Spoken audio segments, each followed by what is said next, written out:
May dinampot na daw ang mga pulis para sa pagkamatay ni Ren.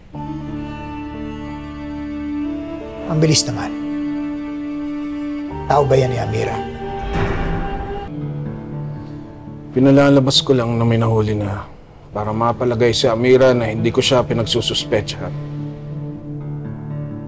Pero Franco, sino pa bang may galit kay Ren? Hindi ba si Amira? May binabala ka.